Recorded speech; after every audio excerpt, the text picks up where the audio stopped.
Before I start the reading, Gravy, I'm going to throw you under the bus and say that whenever you see it say waiting for whomever to start streaming, there's a minute left on the countdown.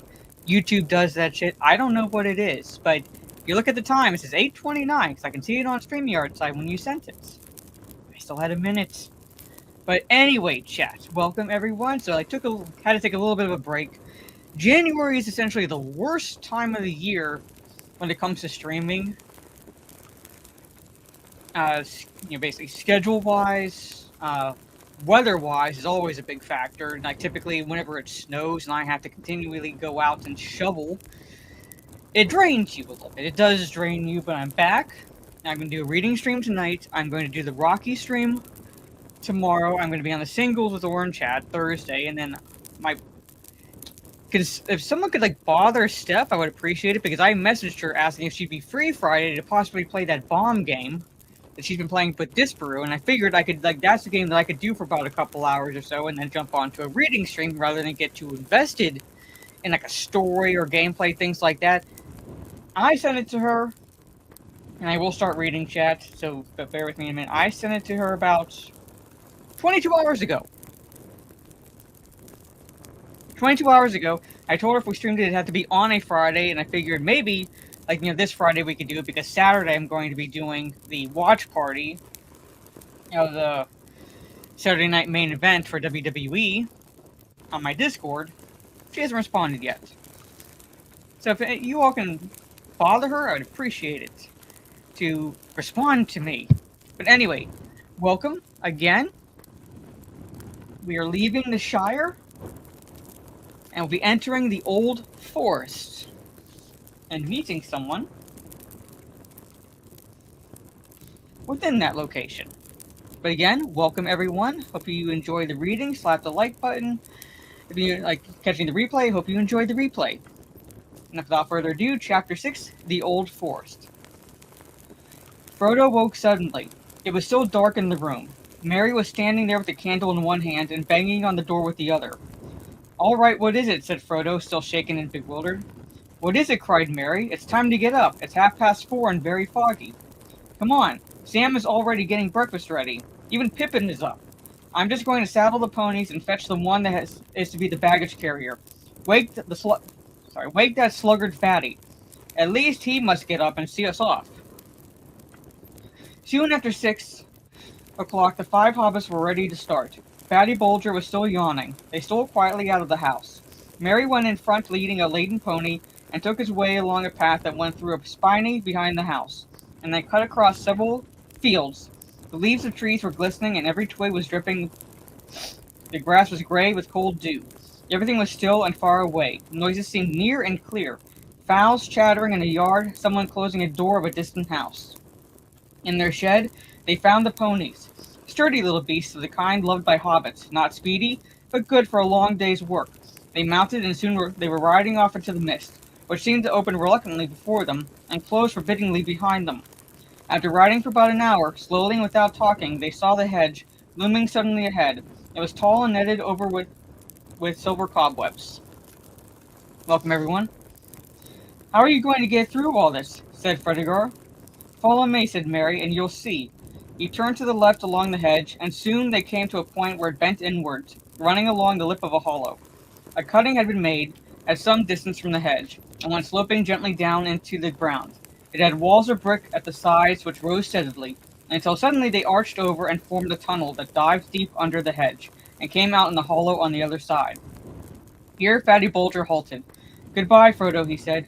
"I wish you were not going into the forest. I only hope you will not need rescuing before the day is out. But good luck to you, today and every day." If there are no worse things ahead than the Old Forest, I shall be lucky," said Frodo. "Tell Gandalf to hurry along the East Road. We shall soon be back on it and going as fast as we can." "Goodbye," they cried, and rode down the slope and disappeared from Fredegar's sight into the tunnel. It was dark and damp. At the far end, it was closed by a gate of thick-set iron bars. Mary got down and unlocked the gate, and when they had all passed through, he pushed it to again. It shut with a clang, and the lock clicked. The sound was ominous. "There," said Mary. "You have left the Shire, and are now outside, and on the edge of the Old Forest." "Are the stories about it true?" asked Pippin. I don't know what stories you mean, Mary answered. If you mean the old bogey stories Fatty's nurses used to tell him about goblins and wolves and things of that sort, I should say no. At any rate, I don't believe them. But the forest is queer. Everything in it is very much more alive, more aware of what is going on, so to speak, than things are in the Shire. And the trees do not like strangers. They watch you. They are usually content merely to watch you as long as daylight lasts and don't do much. Occasionally, the most unfriendly ones may drop a branch or stick a root out, or grasp at you with a long trailer. But at night things can be most alarming, or so I am told. I've only once or twice been in here after dark, and then only near the hedge. I thought all the trees were whispering to each other, passing news and plots along in an unintelligible language, and the branches swayed and groped without any wind. They do say the trees do actually move, and can surround strangers and hem them in. In fact, long ago they attacked the hedge. They came and planted themselves right by it, and leaned over it. But the hobbits came and cut down hundreds of trees, and made a great bonfire in the forest, and burned all the ground in the long strip east of the hedge. After that the trees gave up the attack, but they became very unfriendly. There is still a wide bare space not far inside where the bonfire was made. Is it only the trees that are dangerous? Asked Pippin. There are various queer things living deep in the forest, and on the far side, said Mary, or at least I have heard so, but I've never seen any of them. But something makes paths. Whenever one comes inside, one finds open tracks, but they seem to shift and change from time to time in a queer fashion. Not far from this tunnel there is, or was, for a long time, the beginning of a quite broad path leading to the bonfire glade, and then on more or less in our direction, east and a little north. That is the path I'm going to try and find. The hobbits now left the tunnel gate and rode across the wide hollow. On the far side was a faint path leading up on the floor of the forest, 100 yards and more beyond the hedge, but it vanished as soon as it brought them under the trees. Looking back, they could see the dark line of the hedge through the stems of trees that were already thick about them. Looking ahead, they could see only tree trunks of innumerable sizes and shapes, straight or bent, twisted, leaning, squat or slender, smooth or gnarled and branched, and all the stems were green or gray with moss and slimy, shaggy growths. Mary alone seemed fairly cheerful. You had better lead on and find that path, Frodo said to him. Don't let us lose one another, or forget which way the hedge lies.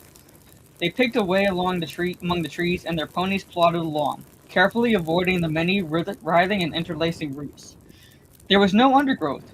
The ground was rising steadily. As they went forward, it seemed that the trees became taller, darker, and thicker. There was no sound except an occasional drip of moisture falling through the still leaves.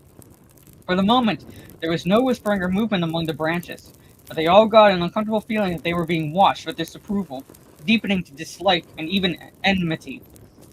The feeling steadily grew, until they found themselves looking up quickly, or glancing back over their shoulders, as if they expected a sudden blow. There was not as yet any sign of a path, and the trees seemed constantly to bar their way. Pippin suddenly felt that he could not bear it any longer, and without warning let out a shout. "Oi! Oi!" he cried. "I'm not going to do anything. Just let me pass through, will you?" The others halted startled, but the cry fell as if muffled by a heavy curtain. There was no echo, or answer though the wood seemed to become more crowded and more watchful than before. "I should not shout if I were you," said Mary. "It does more harm than good." Frodo began to wonder if it were possible to find a way through, and if he had been right to make the others come into this abominable wood. Mary was looking from side to side, and seemed already uncertain which way to go. Pippin noticed it.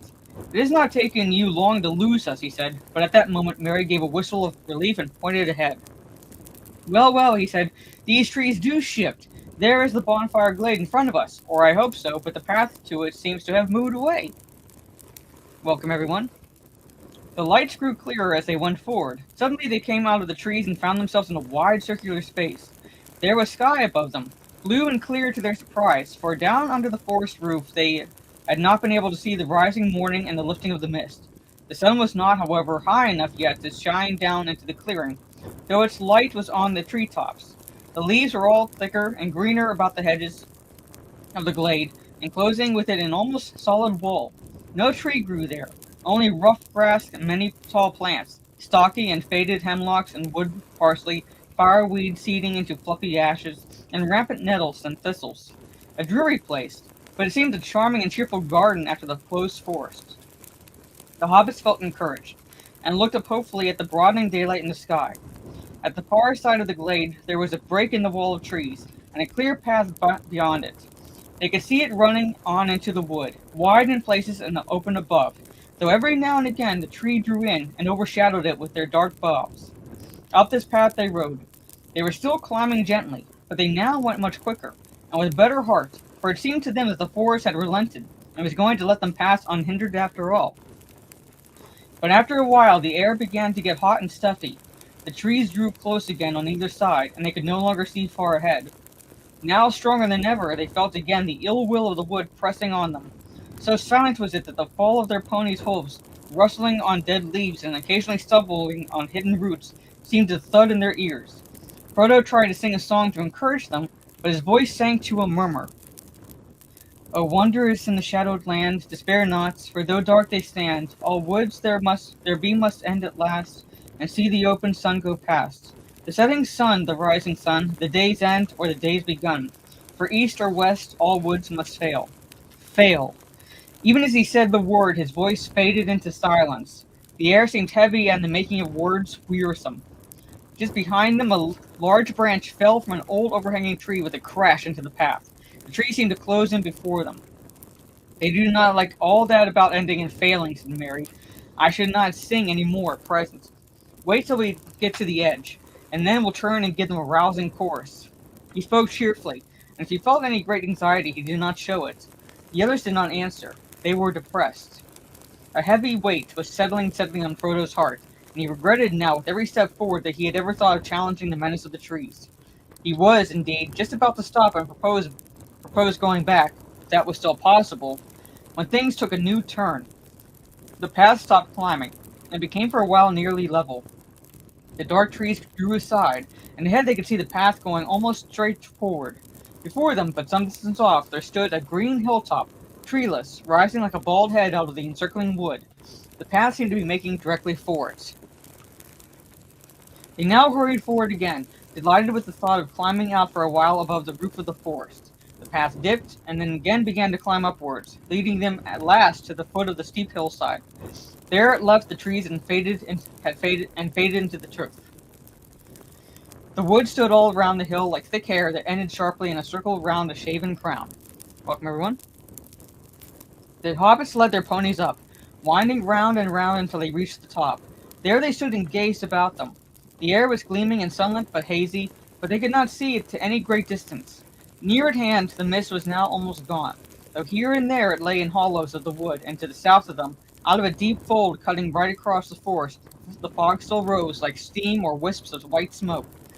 That, said Merry, pointing with his hand, that is the line of the Withywindle. It comes down out of the downs and flows southwest throughout the midst of the forest to join the Brandywine below Haysund. We don't want to go that way. The Withywindle Valley is said to be the queerest part of the whole wood, the center from which all the queerness comes, as it were.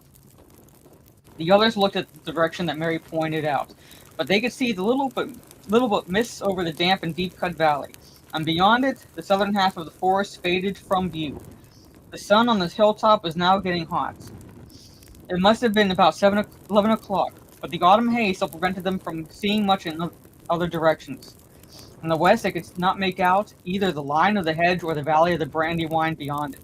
Northward, where they looked most hopefully, they could see nothing that might be the line of the Great East Road, for which they were making. They were on an island in a sea of trees, and the horizon was veiled.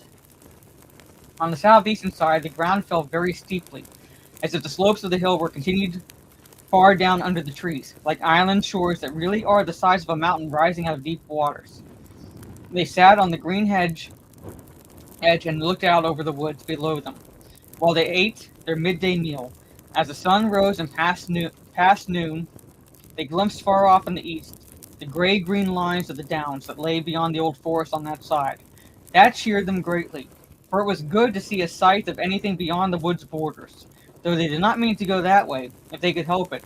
The Barrow Downs had a sinister reputation in Hobbit legends as the forest itself. At length they made up their minds to go on again. That path that had brought them to the hill reappeared on the northward side, but they had not followed it far before they became aware that it was bending steadily to the right. Soon it began to descend rapidly, and they guessed that it must actually be heading towards the Withywindle Valley, not at all the direction they wished to take. After some discussion, they decided to leave this misleading path and strike northward. For although they had not been able to see it from the hilltop, the road must lie that way, and it could not be many miles off. Also northward, and to the left of the path, the land seemed to be drier and more open, climbing up to the slopes where the trees were thinner, and pines and firs replaced the oaks and ashes and other strange and nameless trees of the denser wood. At first, their choice seemed to be good, but they got along at a fair speed, though whenever they got a glimpse of the sun in an open glade, they seemed unaccountably to have veered eastwards. But after a time, the trees began to close in again, just where they had appeared from a distance to be thinner and less tangled. Then deep folds in the ground were discovered unexpectedly, like the ruts of great giant wheels or wide moats, and sunken roads long disused and choked with brambles. These lay usually right across their line of march, and could only be crossed by scrambling down and out again, which was troublesome and difficult with their ponies. Each time they climbed down, they found the hollow filled with thick bushes and matted undergrowth, which somehow would not yield to the left, but only gave way when they turned to the right, and they had to go some distance along the bottom before they could find a way up the further bank. Each time they clambered out, the trees seemed deeper and darker, and always to the left and upwards it was almost difficult to find a way, and they were forced to the right and downwards. After an hour or two, they had lost all clear sense of direction, though they knew well enough that they had long ceased to go northward at all. They were being headed off, and were simply following a course chosen for them, eastwards and southwards into the heart of the forest and not out of it. The afternoon was wearing away when they scrambled and stumbled into a fold that was wider and deeper than any they had yet met. It was so steep and overhung that it proved impossible to climb out of it again, either forwards or backwards, without leaving their ponies and their baggage behind. All they could do was to follow the fold downwards. The ground grew soft and in places boggy. Springs appeared in the banks, and soon they found themselves following a brook that trickled and babbled through a weedy bed. Then the ground began to fall rapidly, and the brook, growing strong and noisy, flowed and leaped swiftly downhill.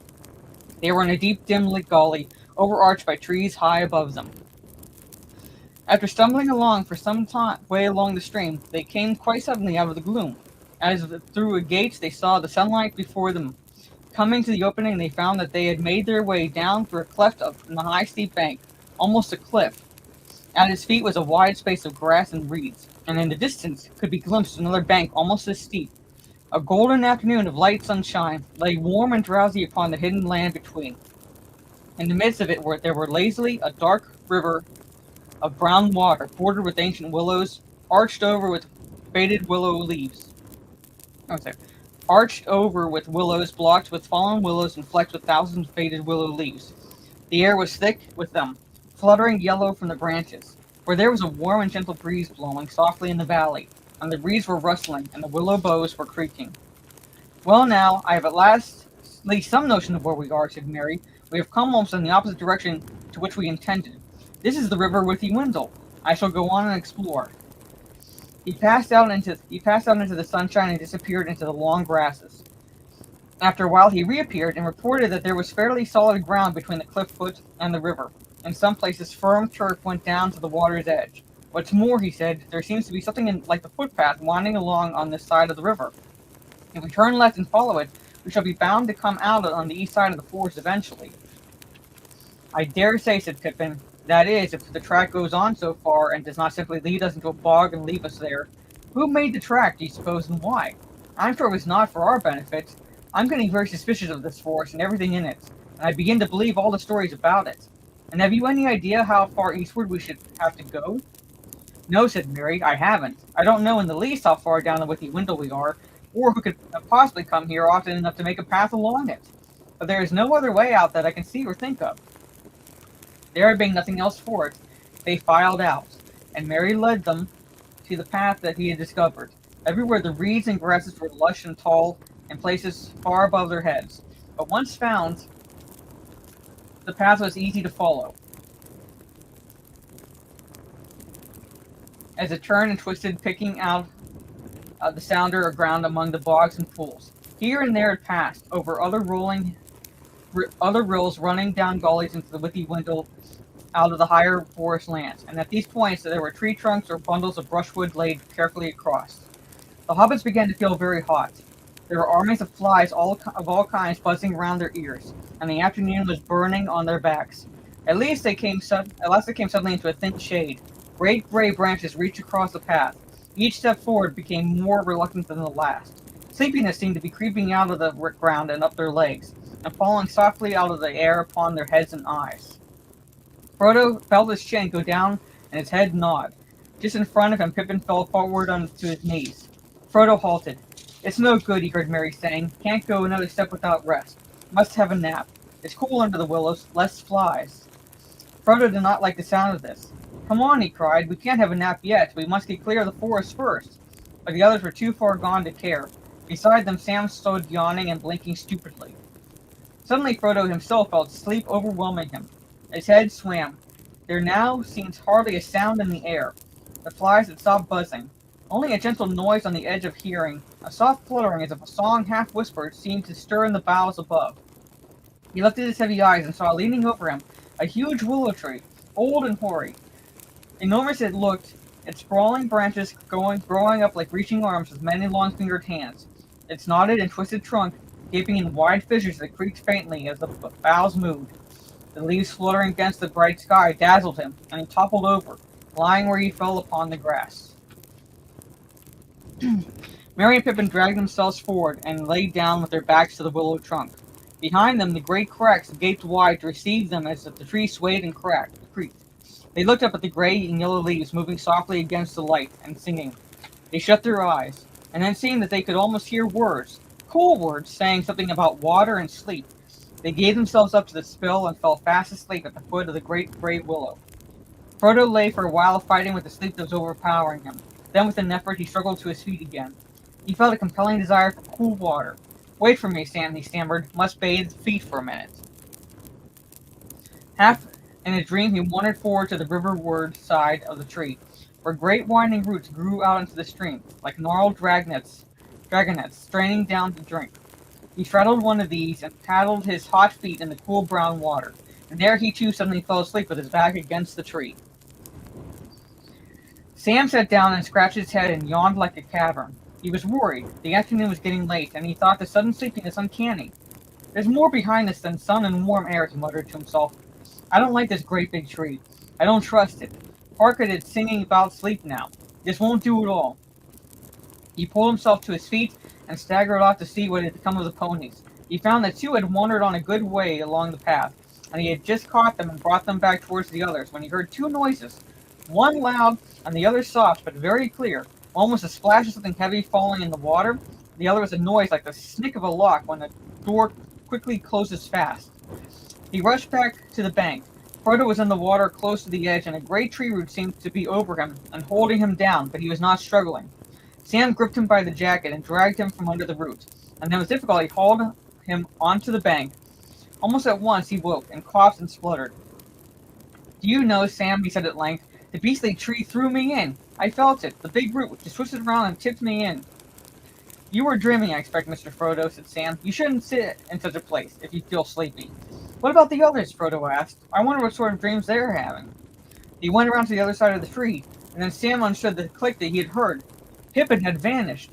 The crack by which he had laid himself had closed together so that not a chink could be seen. Merry was trapped. Another crack had closed about his waist. His legs lay outside, and the rest of him was inside a dark opening, the edges of which gripped like a pair of pincers. Frodo and Sam beat first upon the tree trunk where Pippin had lain. Then they struggled frantically to pull open the jaws of the crack that held poor Merry. It was quite useless. "What a foul thing to happen!" cried Frodo wildly. "Why did we ever come into this dreadful forest? I wish we were all back at Crickhollow." He kicked the tree with all his strength, heedless of his own feet. A hardly perceptible shiver ran through the stem and up into the trees. The leaves rustled and whispered, but the sound now faint and far-off laughter. "I suppose we haven't got an axe among our luggage, Mr. Frodo," asked Sam. "I brought a little hatchet for chopping firewood," said Frodo. "That wouldn't be much use." "Wait a minute," cried Sam, struck by an idea suggested by firewood. "We might do something with fire." "We might," said Frodo doubtfully. "We might succeed in roasting Pippin alive inside." "We might try to hurt or frighten the tree to begin with," said Sam fiercely. "If it don't let them go, I'll have it down. If I have to gnaw it." He ran to the ponies and before long came back with 2 tinder boxes and the hatchets. Quickly, they gathered the dry grass and leaves and bits of bark, and made a pile of broken twigs and chopped sticks. These they heaped against the trunk on the far side of the tree from the prisoners. As soon as Sam had struck a spark into the tinder, it kindled the dry grass, and a flurry of flame and smoke went up. The twigs crackled. Little fingers of fire licked against the dry, scored rind of the ancient tree and scorched it. A tremor ran through the whole willow. The leaves seemed to hiss about their heads with the sound of pain and anger. A loud scream came from Mary, and from the far inside the tree they heard Pippin give a muffled yell. Put it out! Put it out! Cried Mary. He'll squeeze me into 2 if you don't. He says so. Who? What? Shouted Frodo, rushing around to the other side of the tree. Put it out! Put it out! Begged Mary. The branches of the willow began to sway violently. There was a sound as of a wind rising and spreading outwards to the trees, branches of all the other trees around about. And so they had dropped a stone into the quiet slumber of the river valley and set up ripples of anger that ran over the whole forest. Sam kicked at the little fire and stamped out the sparks, but Frodo, without any clear idea of why he did so or what he hoped for, ran along the path crying, Help! Help! Help! It seemed to him that he could hardly hear the sound of his own shrill voice. It was blown away from him by the willow wind and drowned into a clamor of leaves as soon as the words left his mouth. He felt desperate, lost, and witless. Welcome, everyone. Suddenly he stopped. There was an answer, or so he thought, but it seemed to come from behind him, away down the path further back in the forest. He turned around and listened, and soon there could be no doubt. Someone was singing a song. A deep, glad voice was singing carelessly and happily, but it was singing nonsense. Hey, dole, merry dole, ring-a-dong dillo, ring-a-dong, hop-along, fa-la-la-la-willow, tom-bomb, jolly tom, tom-bombadillo. Half hopeful and half afraid of some new danger, Frodo and Sam now both stood still. Suddenly, out of a long string of nonsense words, or so they seemed, the voice rose up loud and clear and burst into this song. Hey, come, merry doll, dairy doll, my darling. Light goes the weather wind and the feathered starling. Down along under hill, shining in the sunlight, waiting on the doorstep for the cold starlight. There my pretty lady is, river woman's daughter, slender as the willow wand, clearer than the water. Old Tom Bombadil, water lilies bringing, comes hopping home again. Can you hear him singing? Hey, come, merry doll, dairy doll, and merry-o. Goldberry, merry yellow berry-o. Poor old willow man, you tuck your roots away. Tom's in a hurry now, evening will follow day. Tom's going home again, water lilies bringing. Hey, come, dairy doll, can you hear me singing? Frodo and Sam stood as if enchanted. The wind puffed out. The leaves hung silently again on stiff branches. There was another burst of song, and then suddenly, hopping and dancing along the path, there appeared above the reeds an old battered hat, a tall crown, and a long blue feather stuck in the band. With another hop and a bound, there came into view a man, or so it seemed. At any rate, he was too large and heavy for a hobbit, if not quite tall enough for one of the big people, though he made noise enough for one, stumping along with great yellow boots on his thick legs, and charging through the grass and rushes like a cow going down to drink. He had a blue coat and a long brown beard. His eyes were blue and bright, and his face was red as ripe apple, but creased like into 100 wrinkles of laughter. In his hands he carried a large leaf, as on a tray a small pile of white water lilies. Help! Cried Frodo and Sam, running towards him with their hands stretched out. Whoa! Whoa! Steady there! Cried the old man, holding up one hand, and they stopped short, as if they had been struck stiff. Now, my little fellows, where be you going? Where be you a-going, puffing like a bellows? What's the matter here, then? Do you know who I am? I'm Tom Bombadil. Tell me what's your trouble. Tom's in a hurry now. Don't you crush my lilies. My friends are caught in the willow tree, cried Frodo breathlessly. Master Mary's being squeezed in the crack, cried Sam. What? Shouted Tom Bombadil, leaping up in the air. Old Man Willow? Not worse than that, eh? That can soon be mended. I know the tune for him. Old Grey Willow Man. I'll freeze his marrow cold if he don't behave himself. I'll sing his roots off. I'll sing a wind up and down leaf and branch away, Old Man Willow. Setting down his lilies carefully on the grass, he ran to the tree. There he saw Mary's feet still sticking out. The rest had already been drawn further inside.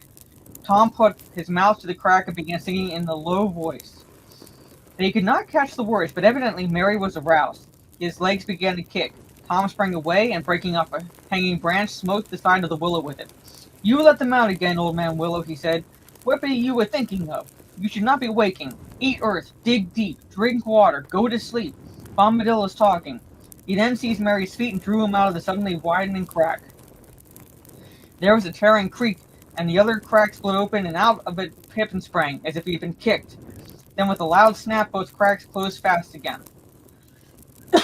Sorry. A shudder ran along the tree from root to tip, and complete silence fell. Thank you, said the hobbits, one after the other. Tom Bombadil burst out laughing. Well, my little fellows, said he, stooping so that he peered into their faces, you shall come home with me.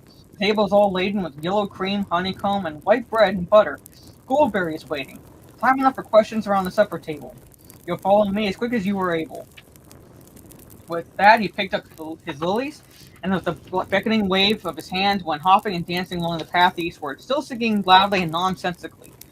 Too surprised and too relieved to talk, the hobbits followed after him as fast as they could. But that was not fast enough. Tom soon disappeared in front of them, and the noise of his singing got fainter and fainter away. Suddenly his voice came floating back to them in a loud halloo.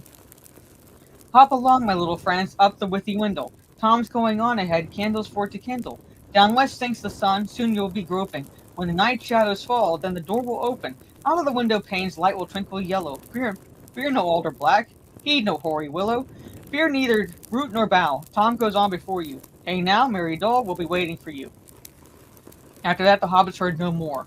Almost at once, the sun seemed to sink into the trees behind them. They thought of the slanting lights of evening glittering on the Brandywine River, and the windows of Bucklebury beginning to gleam with hundreds of lights. Great shadows fell across them. Trunks and branches of trees hung dark and threatening over the path. White mist began to rise and curl on the surface of the river and stray about the roots of the trees upon its borders. Out of the very ground at their feet, a shadowy stream rose and mingled with the swiftly falling dusk. It became difficult to follow the path, and they were very tired. Their legs seemed laden. Strange furtive noises ran among the bushes and reeds on either side of them, and as they looked up to the pale sky, they caught a sight of queer, gnarled, and knobbly faces that gloomed dark against the twilight, and leered down at them from the high bank and the edges of the wood. They began to feel that all this country was unreal, and that they were stumbling through an ominous dream that led to no awakening. Just as they felt their feet slowing down to a standstill, they noticed that the ground was gently rising. The water began to murmur. In the darkness they caught the white glimmer of foam, where the river flowed over a short fall. Then suddenly the trees came to an end, and the mists were left behind.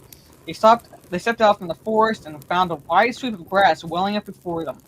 The river now, small and swift, was leaping merrily down to meet them, glinting here and there in the light of the stars which were already shining in the sky. The grass under their feet was smooth and short, as if it had been mown or shaven. The eaves of the forest behind were clipped and trim as a hedge. The path was now plain before them, well tended and bordered with stone, and wound up to the top of a grassy knoll, now gray under the pale starry night, and there, still high above them on a further slope, they saw the twinkling lights of a house. Down again the path went, and then up again, up a long smooth hillside of turf, towards the light. Suddenly a wide yellow beam flowed out brightly from a door that was opened. There was Tom Bombadil's house, before them, up, down, under hill. Behind it, a steep shoulder of the land lay gray and bare, and beyond that the dark shapes of the Barrow Downs stalked away into the eastern night. They all hurried forward, hobbits and ponies. Already half their weariness and all their fears had fallen from them. Hey, come, merry doll, rolled out the song to greet them. Hey, come, merry doll, hop along, my hearties. Hobbits, ponies all, we are fond of parties. Now let the fun begin, let us sing together. Then another clear voice, as young and as ancient as spring, like the song of glad water flowing down into the night from the bright morning in the hills, came falling like silver to meet them. Now let the song begin, let us sing together. O sun, stars, moon, and mist, rain and cloudy weather. Light on the budding leaf, dew on the feather, wind on the open hill, bells on the heather. Reeds by the shady pool, lilies on the water, old Tom Bombadil and the river daughter. And with that song, the hobbits stood upon the threshold, and a golden light was all about them. Let me take a break real fast, chat, to take some water. Welcome, everyone. That is Chapter 6, The Old Forest, and we are now, Chapter 7, In the House of Tom Bombadil.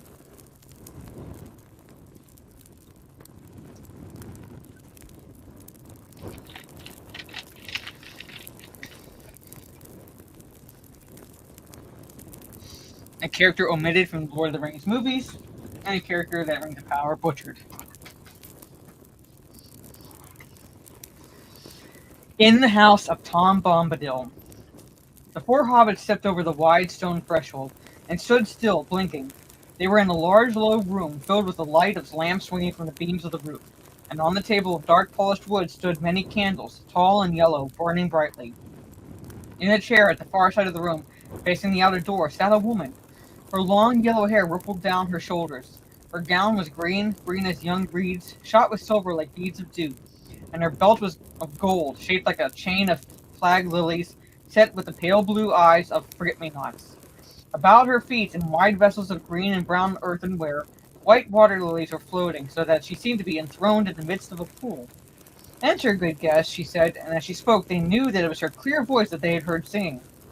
They came a few timid steps further into the room, and began to bow low, feeling strangely surprised and awkward, like folk that, knocking at a cottage door to beg for a drink of water, have been answered by a fair young elf queen clad in living flowers.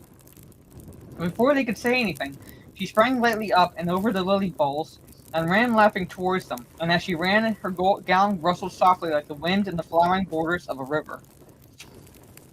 "Come, dear folk," she said, taking Frodo by the hand. "Laugh and be merry. I am Goldberry, daughter of the river." Then lightly she passed them, and closing the door she turned her back to it, with her white arms spread out across it. "Let us shut out the night," she said, "for you are still afraid, perhaps, of misty tree shadows and deep water and untamed things. Fear nothing, for tonight you are under the roof of Tom Bombadil." The hobbits looked at her in wonder, and she looked at each of them and smiled. "Fair Lady Goldberry," said Frodo at last, feeling his heart moved with the joy that he did not understand. He stood as he at times stood enchanted by fair elven voices, but the spell that was now laid upon him was different. Less keen and lofty was the light, but deeper and nearer to mortal heart. Marvelous and yet not strange. "Fair Lady Goldberry," he said again, "now the joy that was hidden in the songs we heard has made plain to me. O slender as a willow wand, O clearer than the clear water, O reed by the living pool, fair river daughter, O springtime and summertime, and spring again after, O wind on the waterfall, and the leaves' laughter." Suddenly he stopped and stammered, overcome surprise to hear him saying such things, but Goldberry laughed. "Welcome," she said. "I had not heard that folk of the Shire were so sweet-tongued, but I see that you are an elf friend. The light in your eyes and the ring in your voice tells it. This is a merry meeting. Sit now and wait for the master of the house. He will not be long. He is tending your tired beasts." The hobbit sat down gladly in low, rush-seated chairs, while Goldberry busied herself about the table, and their eyes followed her, for her slender grace of her movement filled them with quiet delight. From somewhere behind the house came the sound of singing. Every now and again they caught among many a derry-doll and a merry-doll and a ring-a-ding-dillo that repeated words. "Old Tom Bombadil is a merry fellow. Bright blue his jacket is, and his boots are yellow." "Fair lady," said Frodo again after a while, "tell me, if my asking does not seem foolish, who is Tom Bombadil?" "He is," said Goldberry, staying her swift moments and smiling. Frodo looked at her questioningly. "He is as you have seen him," she said in answer to his look. "He is the master of the wood, water, and hill." "Then all this strange land belongs to him?" "No, indeed," she answered, and her smile faded. "That would indeed be a burden," she added in a low voice as if to herself. "The trees and the grasses and all things growing or living in the land belong to each to themselves. Tom Bombadil is the master. No one has ever caught old Tom walking in the forest, wading in the water, leaping on the hilltops under light and shadow. He has no fear. Tom Bombadil is master." A door opened, and in came Tom Bombadil. He had now no hat, and his thick brown hair was crowned with autumn leaves. He laughed, and going to Goldberry, took her hand. "Here is my pretty lady," he said, bowing to the hobbits. "Here is my Goldberry, clothed all in silver green with flowers in her girdle. Is the table laden? I see yellow cream and honeycomb and white bread and butter, milk, cheese, and green herbs and ripe berries gathered. Is that enough for us? Is the supper ready?" "It is," said Goldberry, "but the guests perhaps are not." Tom clapped his hands and cried, "Tom, Tom, your guests are tired and you had near forgotten. Come now, my merry friends, and Tom will refresh you. You shall clean grimy hands and wash your weary faces, cast off your muddy cloaks, and comb out your tangles." He opened the door, and they followed him down a short passage and round a sharp turn. They came to a low room with a sloping roof, a penthouse, it seemed, built on the north end of the house. Its walls were of clean stone, but they were mostly covered with green hanging mats and yellow curtains. The floor was flagged and strewn with fresh green rushes. There was 4 deep mattresses, each piled with white blankets, laid on the floor along one side. Against the opposite wall was a long bench laden with wide earthenware basins, and beside it stood brown ewers filled with water, some cold, some steaming hot. There was soft green slippers set ready beside each bed. Welcome, everyone. Before long, washed and refreshed, the hobbits were seated at the table, 2 on each side, while at either end sat Goldberry and the master. It was a long and merry meal. Though the hobbits ate as only famished hobbits can eat, there was no lack. The drink in their drinking bowls seemed to be clear cold water, yet it went to their hearts like wine and set free their voices. The guests became suddenly aware that they were singing merrily, as if it was easier and more natural than talking. At last Tom and Goldberry rose and cleared the table swiftly. The guests were commanded to sit quiet, and were set in chairs, each with a footstool to his tired feet. There was a fire on the wide hearth before them, and it was burning with a sweet smell, as if it were built of apple wood. When everything was set in order, all the lights in the room were put out except one lamp and a pair of candles at each end of the chimney shelf. Then Goldberry came and stood before them, holding a candle, and she wished them each a good night and deep sleep. Have peace now, she said, until the morning. Heed no nightly noises, for nothing passes door and window here save moonlight and starlight, and the wind of the hilltop. Good night.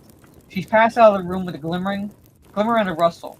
The sound of her footsteps was like a stream falling gently away downhill over cool stones in the quiet of night. Tom sat on a while beside them in silence, while each of them tried to muster the courage to ask one of the many questions he had meant to ask at supper. Sleep gathered on their eyelids. At last Frodo spoke. "Did you hear me calling, Master, or was it just chance that brought you at that moment?" Tom stirred like a man shaken out of a pleasant dream. What?" he said. "Did I hear you calling?" "Nay, I did not hear. I was busy singing. Just chance brought me then, if chance you call it. It was no plan of mine, though I was waiting for you. We heard news of you, and learned that you were wandering. We guessed you'd come ere long down to the water. All paths lead the way down to Withywindle. Old Grey Willow Man, he's a mighty singer, and it's hard for little folk to escape his cunning mazes. But Tom had an errand there that he dared not hinder." Tom nodded as if sleep was taking him again, but he went on in a soft singing voice. "I had an errand there, gathering water lilies, green leaves and lilies white to please my pretty lady. The last ere the year's end to keep them from the winter, to flower by her pretty feet till the snows are melted. Each year at summer's end I go to find them for her, in a wide pool deep and clear, far down Withywindle. There they opened first in spring, and there they linger latest. By that pool long ago I found the river daughter, fair young Goldberry sitting in the rushes. Sweet was her singing then, and her heart was beating." He opened his eyes and looked at them with a sudden glint of blue. "And that proved well for you, for now I shall no longer go down deep again along the forest water, not while the year is old, nor shall I be passing Old Man Willow's house with this house the side of springtime, not till the merry spring, when the river daughter dances down the Withy path to bathe in the water." He fell silent again, but Frodo could not help asking one more question, the one he most desired to have answered. "Tell us, Master," he said, "about the Willow Man. What is he? I have never heard of him before." "No, don't," said Merry and Pippin together, sitting suddenly upright. "Not now, not until the morning." "That is right," said the old man. "Now is the time for resting. Some things are ill to hear when the world's in shadow. Sleep till the morning light, rest on the pillow. Heed no nightly noise, fear no grey willow." With that he took down the lamp and blew it out, and grasping a candle in either hand, he led them out of the room. Their mattresses and pillows were soft as down, and the blankets were of white wool. They had hardly laid themselves on the deep beds and drawn the light covers over them before they were asleep. In the dead of night, Frodo lay in a dream without light. Then he saw the young moon rising. Under its thin light there loomed before him a black wall of rock, pierced by a dark arch like a great gate. It seemed to Frodo that he was lifted up, and passing over he saw that the rock wall was a circle of hills, and that within it was a plain, and in the midst of the plain stood a pinnacle of stone, like a vast tower, but not made by hands. On its top stood the figure of a man. The moon as it rose seemed to hang for a moment above his head and glistened in his white hair as the wind stirred it. Up from the dark plain below came the crying of fell voices and the howling of many wolves. Suddenly a shadow, like the shape of great wings, passed across the moon. The figure lifted his arms and the light flashed from the staff that he wielded. A mighty eagle swept down and bore him away. The voices wailed and the wolves yammered. There was a noise like a strong wind blowing, and on it was borne the sound of hooves, galloping, galloping, galloping from the east. Black riders, thought Frodo as he awakened, with the sound of the hooves still echoing in his mind. He wondered if he would ever again have the courage to leave the safety of these stone walls.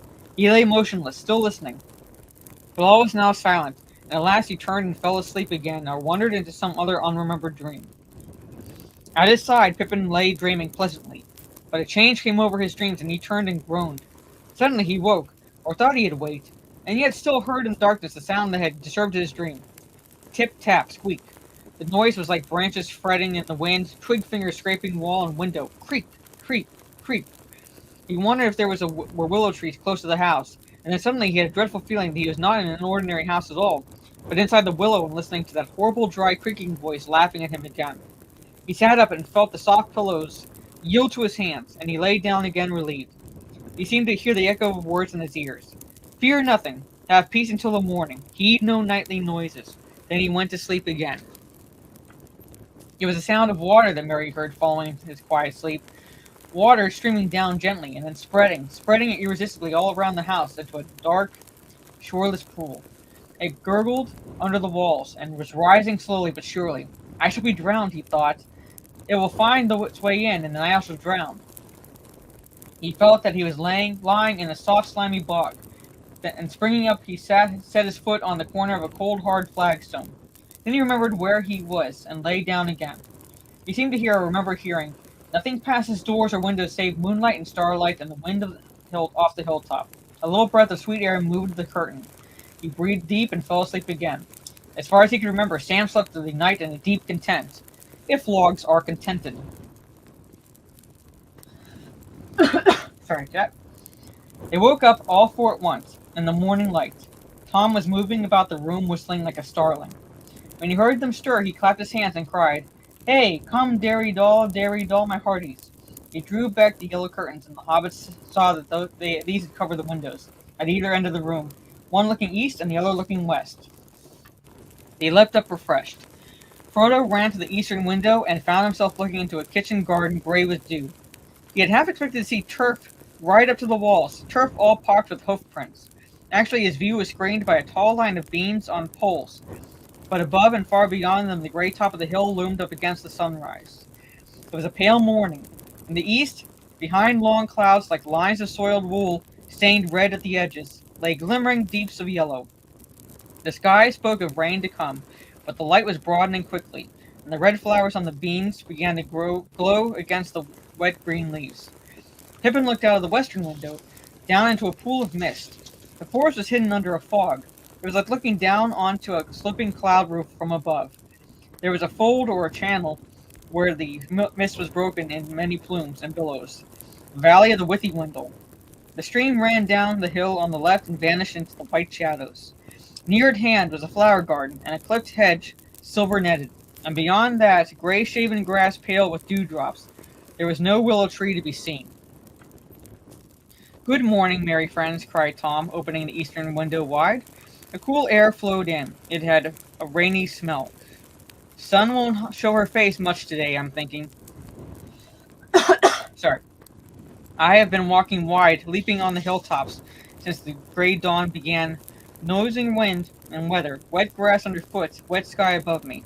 I waken Goldberry singing under window, but not wakes hobbit folk in the early morning. In the night little folk wake up in the darkness and sleep after light has come.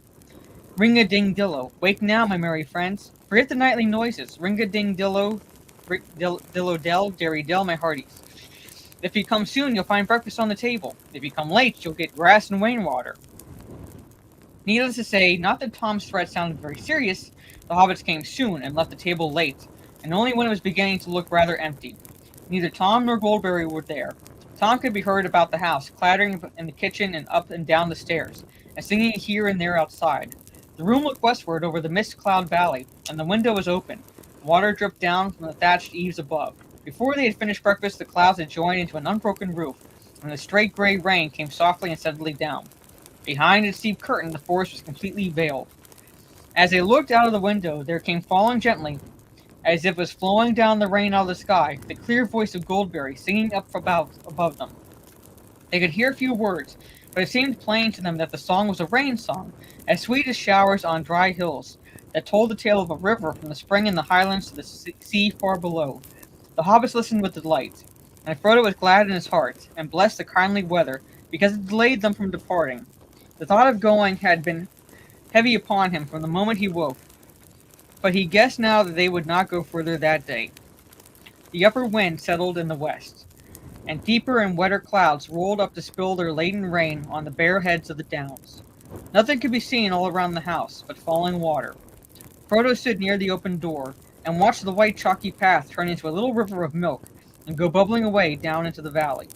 Tom Bombadil came trotting around the corner of the house, waving his arms as if he was warding off the rain, and indeed, when he sprang over the threshold, he seemed quite dry, except for his boots. These he took off, and put in the chimney corner. Then he sat in the largest chair and called the hobbits to gather round him. "This is Goldberry's washing day," he said, "and her autumn cleaning. Too wet for hobbit folk. Let them rest a while they are able. It's a good day for long tales, for questions and for answers, so Tom will start talking." He then told them many remarkable stories, sometimes half as if speaking to himself, sometimes looking at them suddenly with the bright blue eyes under his deep brows. Often his voice would turn to a song, and he would get out of his chair and dance about. He told them he told them tales of bees and flowers, the ways of trees, and the strange creatures of the forest, about the evil things and good things, things friendly and things unfriendly, cruel things and kind things, and secrets hidden under brambles. As they listened, they began to understand the lives of the forest, apart from themselves. Indeed, to feel themselves as the strangers where all other things were at home. So I need to take a quick water break, so I don't cough again.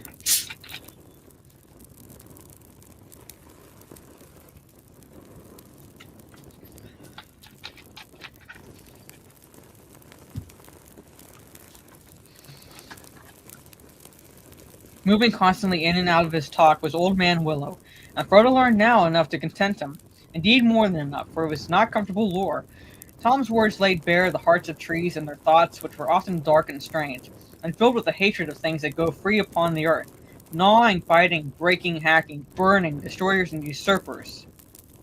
It was not called the Old Forest without reason, for it was indeed ancient, a survivor of vast forgotten woods, and in it there lived yet, aging no quicker than the hills, the fathers of trees, remembering times when they were lords. The countless years had filled them with pride and rooted wisdom, and with malice. But none was more dangerous than the great willow. His heart was rotten, but his strength was green, and he was cunning and a master of winds. And his song and thought ran through the woods on both sides of the river.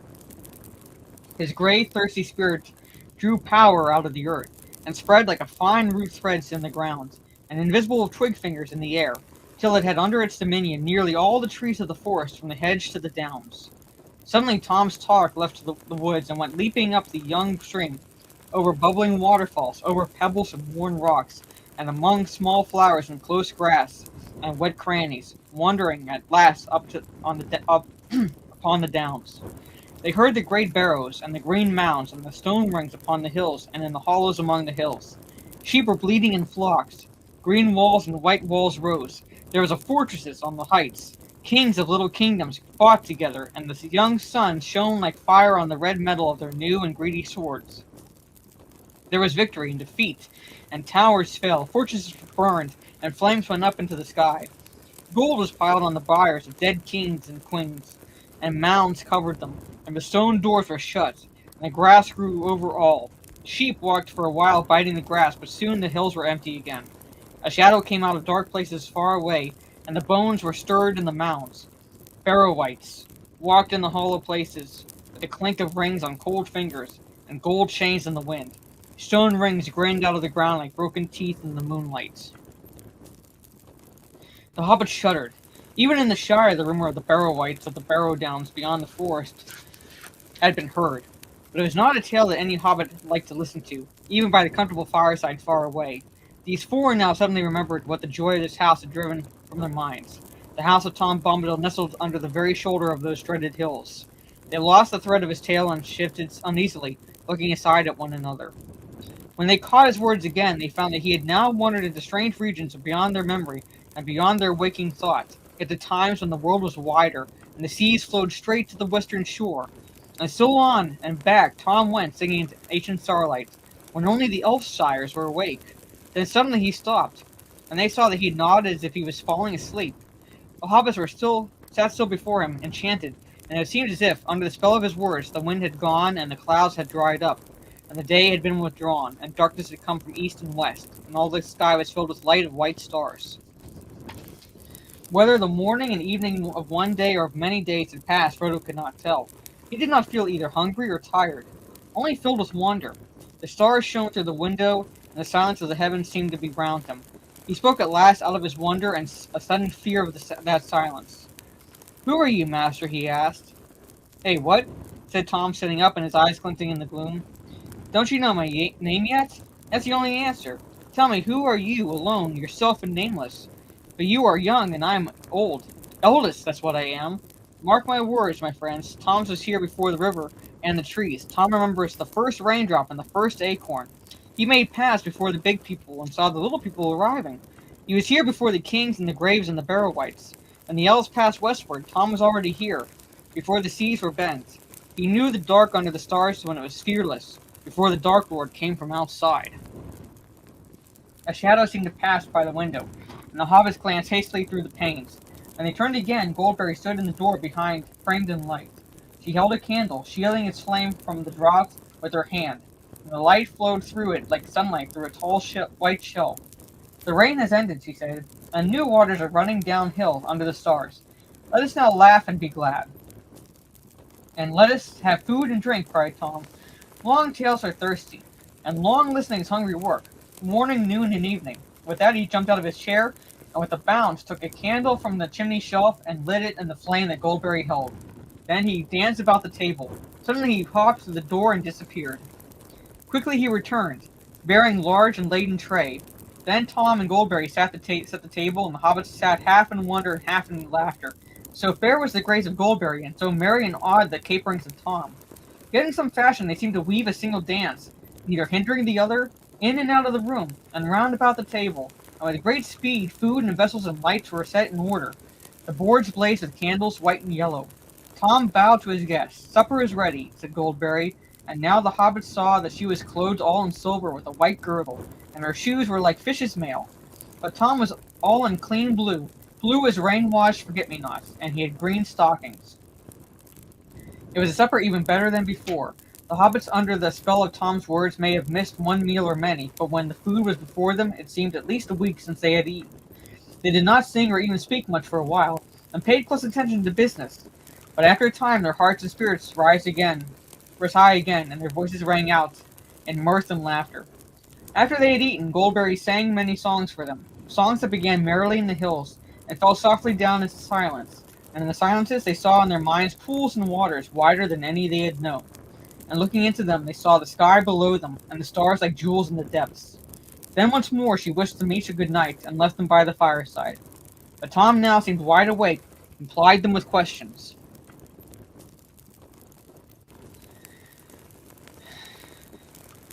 "Dan, you are lucky you're a mod." He appeared already to know much about them and all their families, and indeed to know much of all the history and doings of the Shire, down from days hardly remembered among the hobbits themselves. It no longer surprised them, but he made no secret that he owed his recent knowledge largely to the farmer Maggot, whom he seemed to regard as a person of more importance than they had imagined. There's earth under his old feet, and clay on his fingers, wisdom in his bones, and both his eyes are open, said Tom. It was also clear that Tom had dealings with the elves, and it seemed that in some fashion news had reached him from Gildor concerning the flight of Frodo.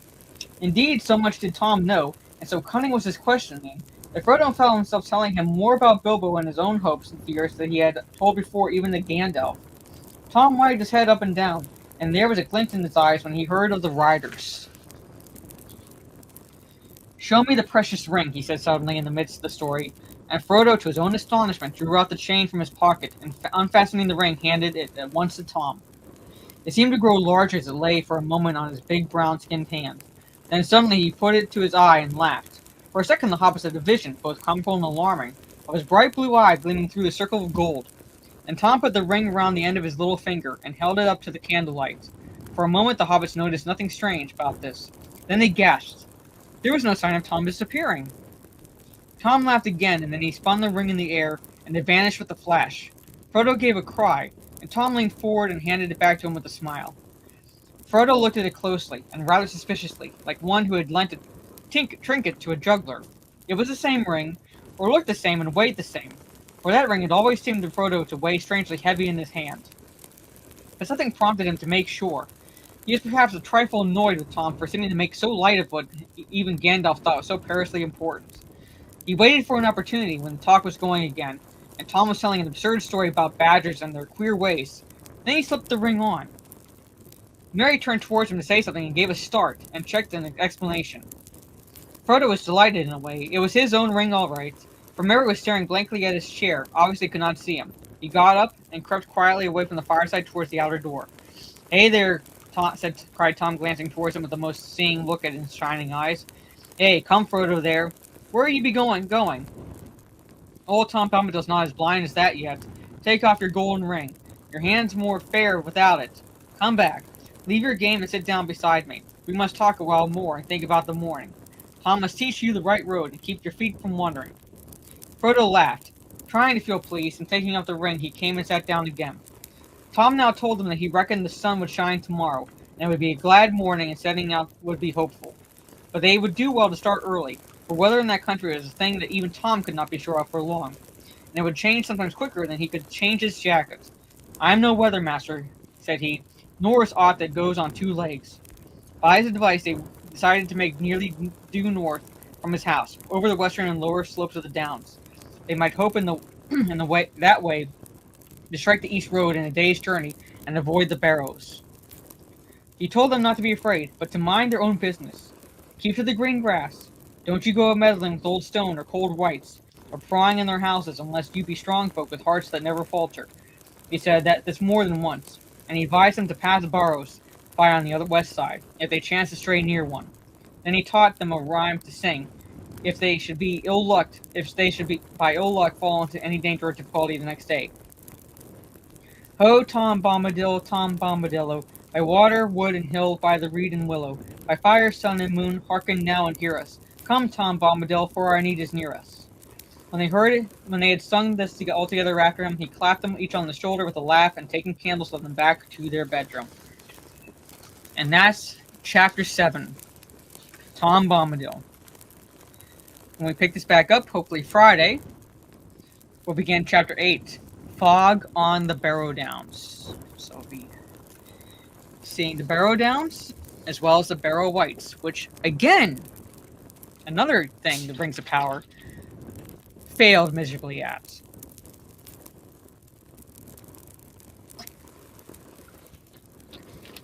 They could not even get that lore correct. But yes, you'll be experiencing the Barrow Downs and the Barrow Wights. So we've now gone through the little forest, stayed at the cabin of Tom Bombadil, and the journey will continue with Chapter 8 this coming Friday.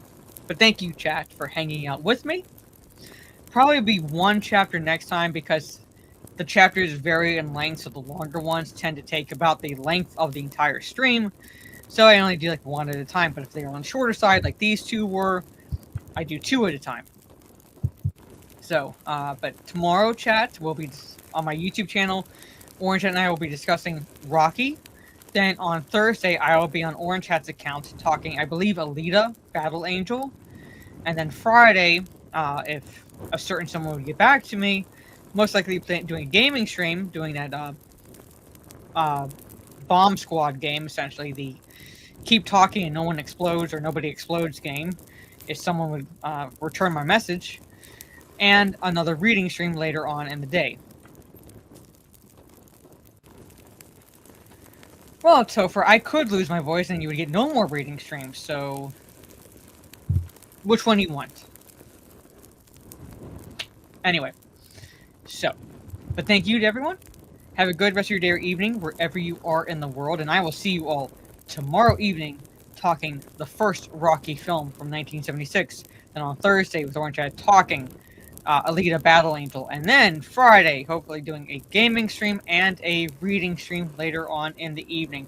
Watch party on my Discord Saturday evening for the Saturday Night Main Event for WWE, And then Talk Nerdy to Us will be on my channel this coming Sunday, about 8:30 p.m. Eastern. Oh, and I will also make mention of this as well on my stream tomorrow, that I have a cosplay coming this Thursday.